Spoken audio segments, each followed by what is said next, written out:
Migrava lá quinta e sexta. São os 2 dias de...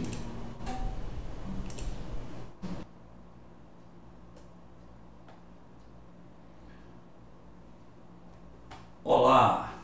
Sejam bem-vindos a mais um Entendendo a Bíblia. Tivemos um tempo de lapso dessas aulas por alguns motivos técnicos e também de um recesso que precisávamos depois de um ano de pandemia, de muito trabalho muito intenso. Mas vamos dar continuidade agora todas as quintas-feiras, novamente, no mesmo horário, tá? Quinta-feira às 20 horas, dando continuação ao nosso estudo do livro de Atos dos Apóstolos. E durante esse período nós não tivemos nenhuma pergunta, então, só para poder você relembrar, se você tiver alguma pergunta, alguma dúvida, algum questionamento, por favor, você coloque lá nos comentários embaixo, para poder ficar registrado nos comentários, e nós podermos então estar respondendo as questões na próxima aula, ok? E eu gostaria muito que todos vocês que estivessem participando dessas aulas pudessem tecer algum comentário, fazer alguma coisa, falar alguma coisa, até para poder dar mais movimento, né, às nossas aulas, tá bom? Então vamos fazer uma breve recapitulação da última aula, da aula de número 35, e engatilharmos a sequência. No capítulo 15 do livro de Atos dos Apóstolos, né? Nós, na aula passada, falamos a respeito de alguns judeus de Jerusalém que vão até a Antioquia dizer à igreja que, por serem gentios, eles deveriam circuncidar conforme a lei. Lembra? Havia um avivamento na cidade de Antioquia, uma igreja muito mais feita de gentios do que de judeus. E aí os judeus raízes que saíram de Jerusalém e foram até lá, chegaram para poder atormentar de uma certa forma a doutrina que eles vinham sendo trabalhado, né? Por meio de Paulo, de Barnabé e outros mais. E eles disseram que se não guardasse a lei, eles não poderiam ser salvos. E esse é um outro evangelho. Paulo, inclusive, escreve aos Gálatas exatamente falando a respeito disso, por causa dessa conversa que teve não só em Antioquia, mas em toda a região da Galácia. Paulo e Barnabé, o que eles fizeram? Foram até Jerusalém tratar dessa questão diretamente com os apóstolos. Foram muito bem recebidos pela igreja e relataram o que Deus estava fazendo no meio deles, ali em Antioquia, não apenas em Antioquia, mas certamente conversaram a respeito do que Deus estava fazendo entre os gentios. E os judeus contrários, eles tornaram a afirmar a necessidade da circuncisão. Então, após uma reunião entre a liderança, Pedro é o primeiro a falar lá na Assembleia, seguido posteriormente de Barnabé, de Paulo, fazendo assim as defesas, testemunhando o que Deus estava fazendo então no meio dos gentios. Lembrando que gentios é todo aquele que não é judeu, ok? Então, concluímos assim a aula de número 35, no capítulo 15, dentro daquilo que nós chamamos de o primeiro concílio da igreja ali em Jerusalém. Então, vamos lá para a aula de hoje, aula de número 36, Atos capítulo 15, fazendo aquela releitura do livro de Atos a partir do versículo de número 13. Diz assim: quando terminaram de falar, Tiago tomou a palavra e disse: irmãos, ouçam-me. Ou seja, aqui nós vemos Tiago. É bom lembrar que Tiago aqui, o irmão do Senhor, pois o outro Tiago, né, já havia sido, um dos Tiagos já havia sido decapitado. Esse era o irmão de Jesus, que se tornou o líder principal da igreja em Jerusalém.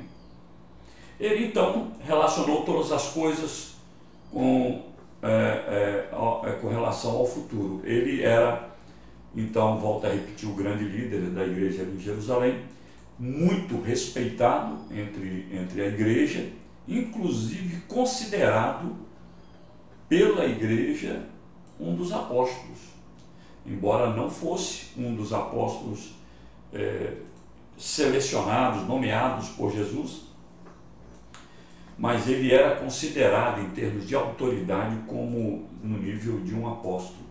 Digo isso porque Paulo aos Gálatas, capítulo 1, versículo 19, ele diz: eu não vi nenhum dos outros apóstolos a não ser Tiago, irmão do Senhor. Então essa expressão dá a entender que Paulo o admirava e o reconhecia como alguém que com igual autoridade como a dos demais apóstolos. Todo presbitério, todo colegiado, toda equipe de qualquer igreja precisa de um líder. E o líder da equipe que estava estabelecido em Jerusalém era Tiago, irmão do Senhor. E aqui ele estava, na verdade, sendo o líder, talvez, administrativo de todo o movimento cristão.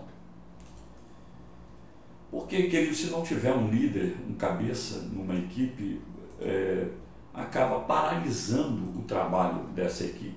Algumas igrejas, talvez na paixão pelo conceito de equipe ou de colegiado, insiste em todos terem voz igual. Queridos, na prática, não é funcional.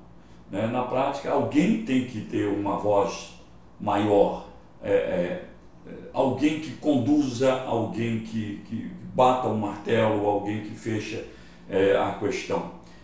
Claro, não de forma ditatorial, senão não iria existir a equipe.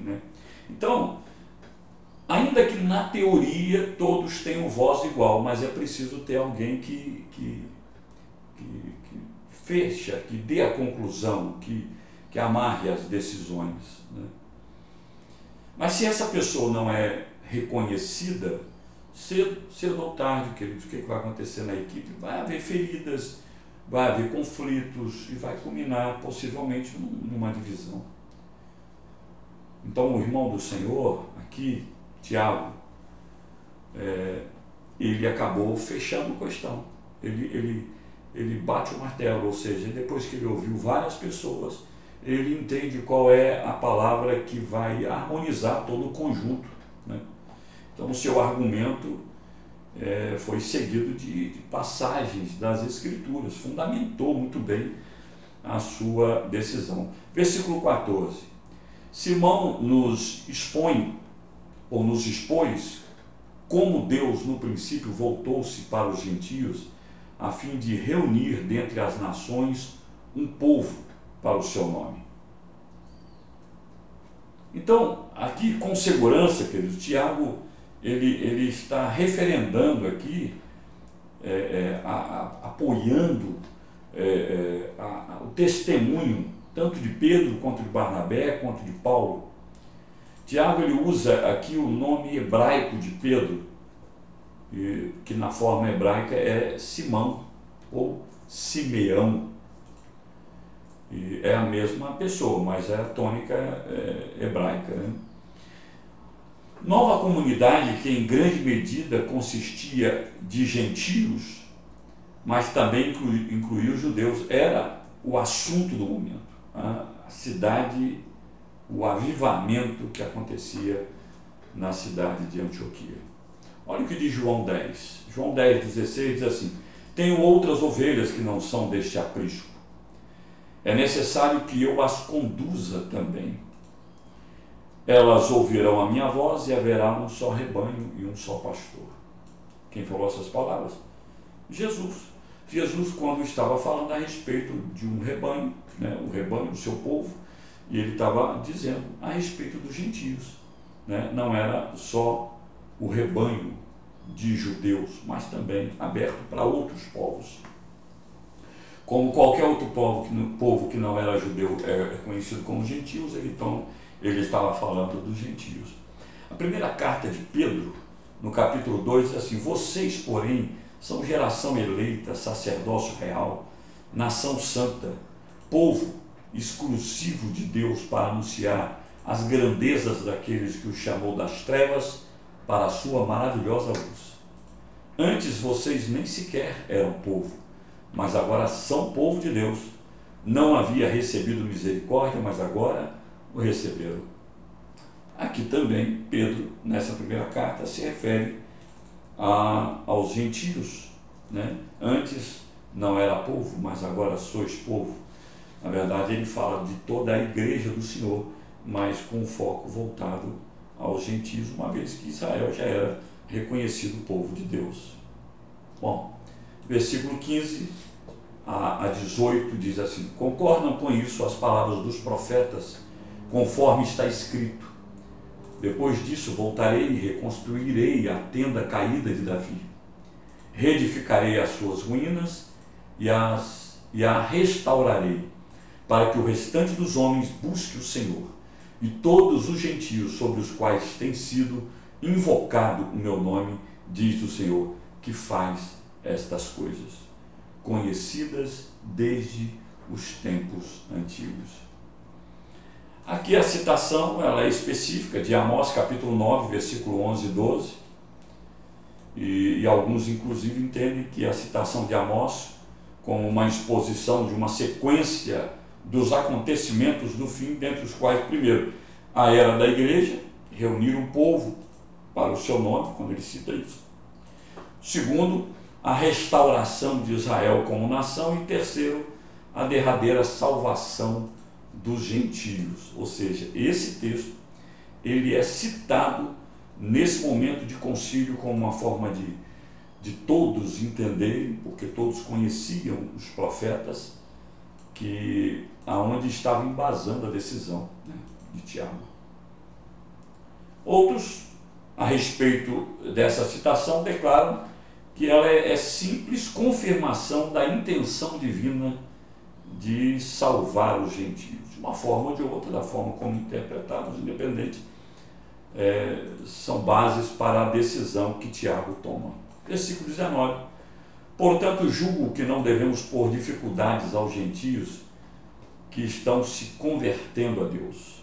Olha a expressão de Tiago: julgo que não devemos pôr dificuldades aos gentios que estão se convertendo a Deus.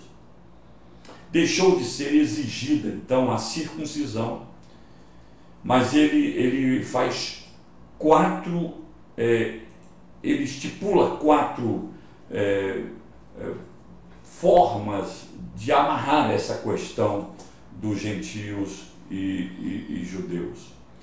Ele tratava-se de questões em que os gentios tinham uma fraqueza, e com relação a violações que provocam a forte repulsa dos judeus. Então, Tiago teve a sensibilidade de poupar os gentios com relação à exigência de um ponto da lei que era específica para os judeus, mas ele traz consigo coisas que os gentios deveriam deixar de fazer, uma vez que faziam sem nenhum problema, mas que para os judeus era muito mais sério do que simplesmente a questão da circuncisão, né? Isso seria de ajuda para os indivíduos e para os relacionamentos entre gentios e judeus, se essas exigências que Tiago estava colocando, os gentios pudessem observá-las, né? Então, compreendiam diretrizes divinas que, segundo acreditavam os judeus, haviam sido dadas antes da lei de Moisés. Então, aí sim, Tiago entendeu que a circuncisão é específica para o povo de Israel, mas essas outras exigências não, era como se fossem princípios eternos, né? E que até hoje nós devemos observar, continuar observando.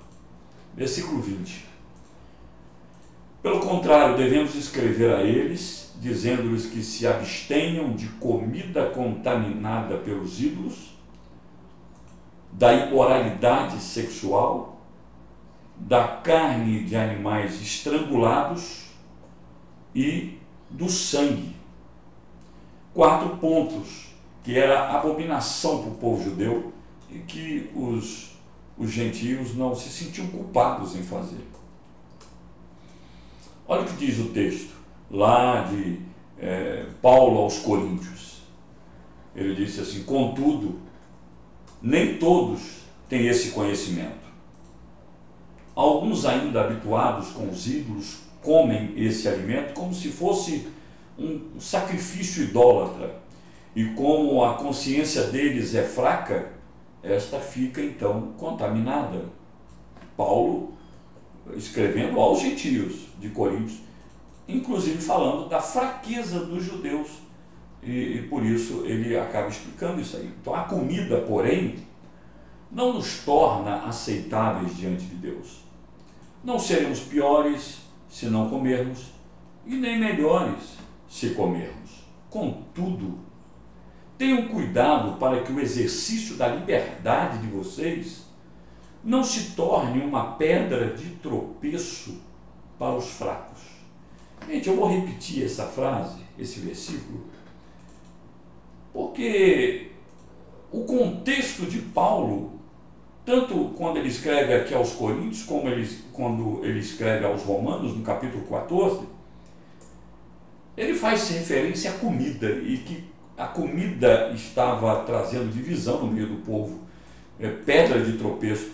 Mas, na verdade, esse texto ele pode ser aplicado em muitos outros contextos sem ser comida.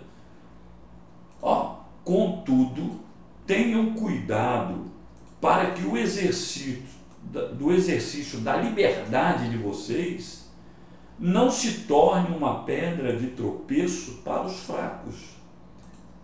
O que ele está dizendo é: eu me sinto em liberdade para fazer uma coisa, mas enquanto o meu irmão a quem Jesus deu a vida por ele também está se escandalizando comigo. Então, que raio de liberdade é essa que eu estou praticando, sendo que eu estou ferindo o meu irmão, estou aprisionando o meu irmão? Então, olha que coisa interessante. Tenham cuidado para que o exercício da liberdade de vocês não se torne uma pedra de tropeço para os fracos. Pois se alguém que tem a consciência fraca vir você, que tem este conhecimento, comer num templo de ídolos, não será induzido a comer do que foi sacrificado a ídolos? Assim, esse irmão fraco, por quem Cristo morreu, é destruído por causa do conhecimento que você tem. Quando você peca contra seus irmãos dessa maneira, ferindo a consciência fraca deles, peca contra Cristo. Olha que coisa! Portanto, se aquilo que eu como leva o meu irmão a pecar, nunca mais. Portanto, se aquilo que eu como leva o meu irmão a pecar, nunca mais comerei carne, para não fazer o meu irmão tropeçar.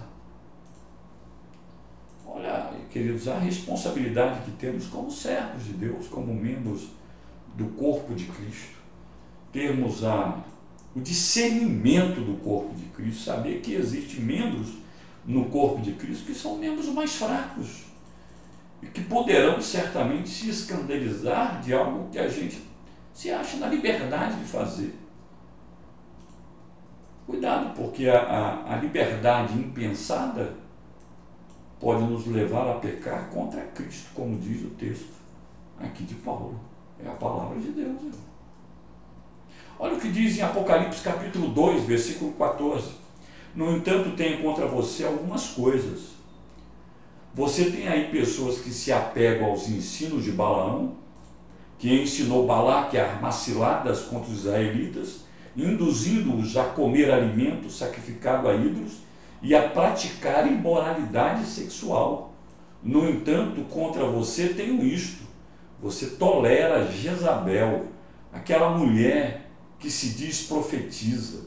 Com os seus ensinos, ela induz os meus servos à imoralidade sexual e a comerem alimentos sacrificados a ídolos. Está vendo, queridos?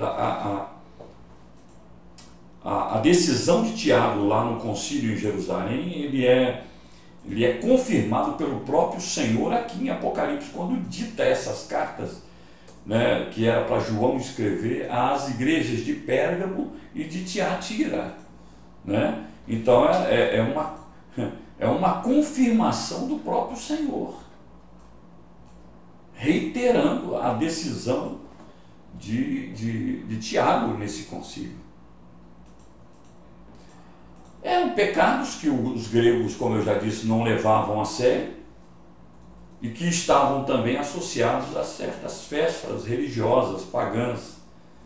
Paulo ele chega a dizer que através da oração todas as coisas são santificadas, mas cuidado com o escândalo, cuidado com o tropeço que um irmão fraco pode, e aí não tem jeito, oração não vai santificar isso, irmão.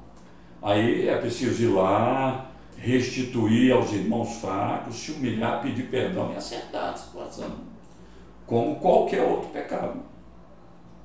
Então a indicação aqui é que retendo assim o sangue, o qual não poderia ser comido. Lá em Gênesis capítulo 9 diz: mas não comam carne com sangue, que é vida. Então, antigamente era comum, às vezes a pessoa ia fazer uma galinha a molho pardo e aí matava torcendo o pescoço. O correto é fazê-lo sangrar, né, e não deixar com que o sangue fique dentro do animal, da carne. É isso aqui que Gênesis, já como princípio, nos mostra: sangue é vida. Então era expressamente proibido na lei judaica. A lei judaica veio e pegou esse princípio de Gênesis que nós acabamos de ler e coloca na sua lei isso. E para nós que somos cristãos, a palavra de Tiago, e referendada por Jesus, confirmada por Jesus ali no livro de Apocalipse, para nós é ponto passivo. Lá em Levítico 17, quer dizer, agora já dentro do Pentateuco, dentro da lei, diz assim: todo israelita ou estrangeiro residente que comer sangue de qualquer animal, eu me voltarei contra esse que comeu sangue e o eliminarei do meio do seu povo, pois a vida da carne está no sangue, e eu o dei a vocês para fazerem propiciação por si mesmos no altar. É o sangue que faz propiciação pela vida. Por isso digo aos israelitas: nenhum de vocês poderá comer sangue, nem também o estrangeiro residente. Está vendo? Está muito claro que esse texto se diz respeito aos judeus. Aí você pode dizer: não, isso aqui eu não tenho que acatar, eu não tenho que obedecer. Tudo bem, isso aqui não, mas o que Tiago disse, sim. O que Jesus confirmou para João escrever lá em Apocalipse, sim. Então é possível que a referência aqui, queridos, se refira apenas a consumir sangue sem a carne, mas também, certamente, com a carne. O propósito é encontrar um meio pelo qual os cristãos gentios possam juntar-se aos judeus sem violar a consciência destes. Então vamos trazer os gentios para fazer parte, mas não vamos mexer com a consciência de ninguém, gente. Cuidado com a consciência das pessoas, né? Vamos ter cuidado. Eu sei, irmãos, que nós estamos vivendo uma outra época. Muitas coisas já se aceitam hoje que não aceitavam no passado, mas vamos com muito amor, com muito carinho, com muito cuidado, fazendo certas alterações.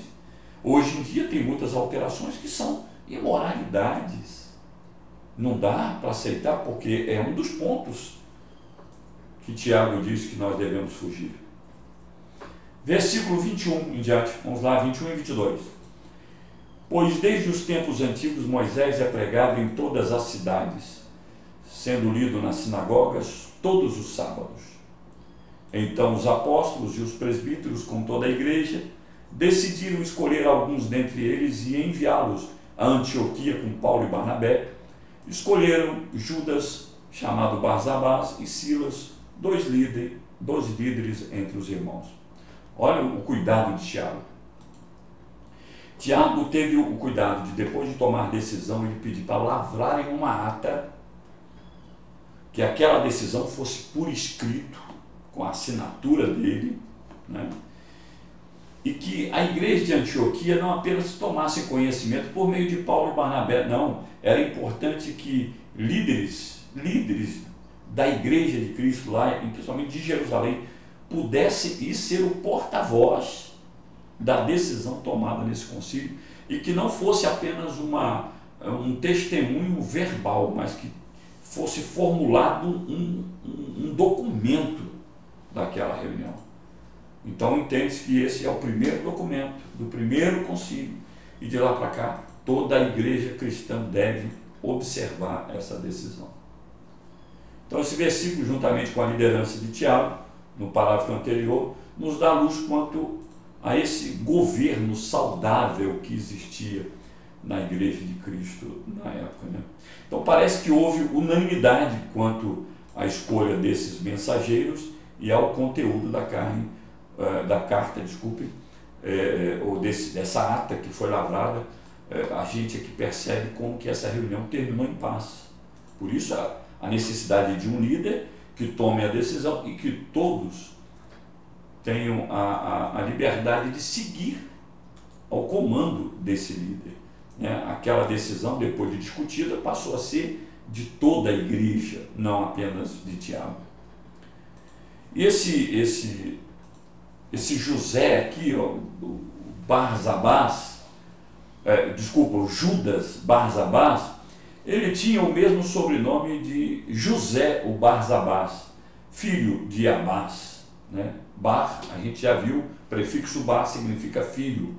Então, tanto Judas era filho de Abás, quanto José, aquele candidato, aquele que concorreu, né, para ser o outro apóstolo que ocupasse o lugar de Judas, e Mateus acabou ganhando, né? Então, esses dois, tanto José, que concorreu lá com Matias, como Judas, possivelmente eram irmãos, filhos do mesmo do mesmo pai, filhos de Barzabás. Silas era o outro homem, né, que foi indicado para ir. Ele era líder da igreja de Jerusalém, era um profeta, ele era um cidadão romano. A gente vai ver um pouco mais sobre Silas mais na frente, na segunda viagem missionária de Paulo. Versículo 23. Com eles enviaram a seguinte carta. Olha a ata, como é que estava lavrada. Os irmãos apóstolos e presbíteros aos cristãos gentios que estão em Antioquia, na Síria e na Cilícia, saudações. Então, olha só, quando existe esse assunto tão delicado para os gentios, eu creio também que é uma das formas mais importantes que a gente registre a decisão. Porque se é um ponto polêmico, daqui a um tempo pode se levantar o mesmo assunto novamente, mas já fala, não, nós já tomamos uma decisão lá atrás, né? Então, por isso a importância. E ao mesmo tempo é importante que haja pessoas maduras envolvidas nesse processo, que saibam interpretar as palavras objetivas no mover e no poder do Espírito Santo, porque é isso que traz a harmonia no meio do povo de Deus, quando há uma liberdade para que o Espírito Santo possa conduzir o processo. Se for a carne e o sangue, irmãos, o negócio pega. A carótida, né, cresce no pescoço e o sangue paraíba, né, aquece, o negócio fica complicado. Desculpa, o sangue paraíba é uma expressão nossa aqui para pessoas que ficam alteradas, né, nervosas, sabe? Antioquia, então, era essa cidade principal da união das províncias da Síria e da Cilícia. Nós já falamos um pouco sobre ela. Então vamos lá, versículo 24, a leitura da carta, a continuação da leitura da carta. Soubemos que alguns saíram do nosso meio sem nossa autorização e os perturbaram, transtornando suas mentes com o que disseram. Ou seja, Tiago ele é tremendo. Quando os gentios de Antioquia ouviram esse primeiro momento dizendo, nós, os apóstolos, não enviamos esses homens, eles foram aí perturbar vocês, nós somos contra com o que eles fizeram. Isso já preparou o terreno para a decisão do concílio. Esses judeus que foram lá, eles não estavam debaixo de autoridade. Eles queriam ser melhores, inclusive, do que os seus próprios líderes, né? Quando existem conflitos que atingem a igreja, a liderança precisa pronunciar. Porque se a liderança não pronuncia, a igreja ela fica vulnerável a divisões e pode até se autodestruir. E a ideia é que a liderança se manifestando, todos se unam em torno dessa liderança, para que a igreja continue unida, né? Versículos 25 a 28, é o contexto, o conteúdo agora, o núcleo da carta. Assim concordamos todos em escolher alguns homens e enviá-los a vocês com nossos amados irmãos Paulo e Barnabé, homens que têm arriscado a vida pelo nome do Senhor Jesus Cristo. Portanto, estamos enviando Judas e Silas para confirmarem verbalmente o que estamos escrevendo. Pareceu bem ao Espírito Santo e a nós não impor a vocês nada além das seguintes exigências necessárias. Ou seja, ele acaba explicando todo o processo, como foi que aconteceu, e culmina dizendo: não, vocês não precisam circuncidar, porém eu tenho 4 exigências para fazer para vocês, mas é bom que vocês saibam que essa exigência tem muita necessidade que aconteça. Ou seja, a comissão ela foi nomeada, Silas e Judas, foi enviada e a decisão por eles foram detalhadas na igreja de Antioquia. A autoridade suprema é atribuída aqui ao Espírito Santo, né? Pareceu bem ao Espírito Santo e a nós. Ou seja, eles entenderam que o Espírito Santo estava dirigindo. E isso aconteceu lá na Assembleia do Concílio, né? Mas também houve concordância entre os apóstolos, os presbíteros e os irmãos. Aí é que se percebe uma ação do Espírito Santo genuína no meio da igreja, quando há uma harmonia de pensamentos. Versículo 29. Abster-se de comida sacrificada aos ídolos, do sangue, da carne de animais estrangulados e da imoralidade sexual. Vocês farão bem em evitar essas coisas e que tudo lhes vá bem. Ou seja, queridos, o Evangelho, ele não negocia a essência, mas respeita a consciência dos outros. Então, se circuncisão era uma marca inicial do povo judeu, então que abram mão os judeus, mas que os gentios não abram mão daquilo que eles entendem ser essência. Versículos 30 a 32. Uma vez despedidos, os homens desceram para Antioquia, onde reuniram a igreja e entregaram a carta. Os irmãos a leram e se alegraram com a sua animadora mensagem. Judas e Silas, que eram profetas, encorajaram e fortaleceram os irmãos com muitas palavras.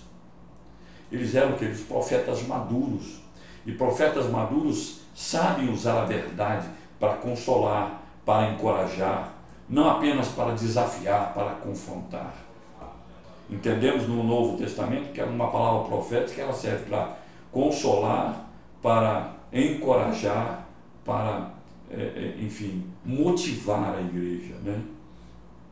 Uma das funções primordiais dos profetas na igreja primitiva era, como se vê aqui, encorajar e fortalecer a fé dos irmãos. Versículo de número 33 diz: tendo passado algum tempo ali, foram despedidos pelos irmãos com a bênção da paz, para voltarem aos que tinham enviado. Ou seja, eles voltaram para Jerusalém. Mas Silas decidiu ficar ali. Ou seja, isso não significa que Silas não tenha ido a Jerusalém. Não, eu entendo que Judas e Silas voltaram para Jerusalém para prestar o relatório à igreja do que aconteceu em Antioquia, mas Silas ele decidiu ficar em Antioquia e ele volta então a estar com os irmãos ali em Antioquia. E para terminar o versículo 35, mas Paulo e Barnabé permaneceram em Antioquia, onde com muitos outros ensinavam e pregavam a palavra do Senhor. Então, quando diz aqui, mas Paulo e Barnabé permaneceram em Antioquia, significa que Silas veio sim para Jerusalém, mas que depois retorna de volta a Antioquia. Barnabé, então, apoia a liderança de Paulo de novo. Olha aí o nome Paulo na frente de Barnabé, nesse momento de conflito que eles estavam acabando de vivenciar, que era a questão a respeito da circuncisão. Tanto é que a partir do versículo 39, a gente nem vê mais mencionado o nome de Barnabé. Paulo conclui então aqui a transição, né, de um Paulo que havia sido, depois da sua conversão, enviado para sua casa para ficar esperando lá, e agora Barnabé coloca ele no circuito do trabalho de Deus, e daqui em diante o livro de Atos não menciona mais Barnabé, e sim o trabalho de Paulo. E é o que nós vamos ver na sequência da próxima aula, né, a aula de número 37, nós estaremos dando continuidade a esse assunto, inclusive iniciando a segunda viagem missionária de Paulo. Não perde não. E vamos pensar nisso. A igreja ela precisa caminhar, queridos, em harmonia, em comunhão de pensamentos, tendo o mesmo coração.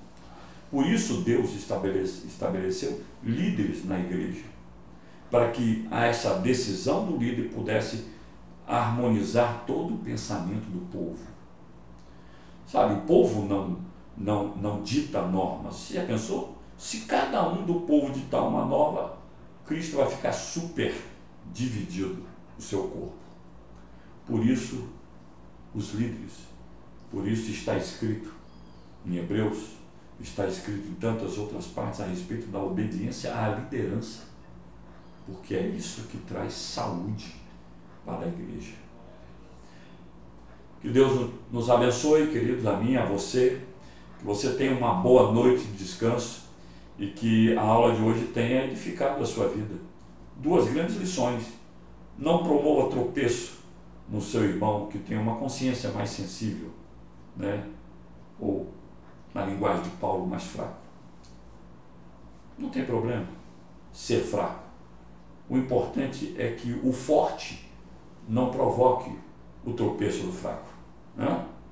E a harmonia existente na igreja, e que Deus a mim e a você nos conceda o privilégio e a oportunidade de caminharmos sempre assim, numa igreja em paz, como a que nós temos experimentado aqui na nossa família, não é? Deus abençoe, até a próxima quinta-feira, se Deus quiser. Um beijo no seu coração e até breve, em nome de Jesus. Tchau, tchau.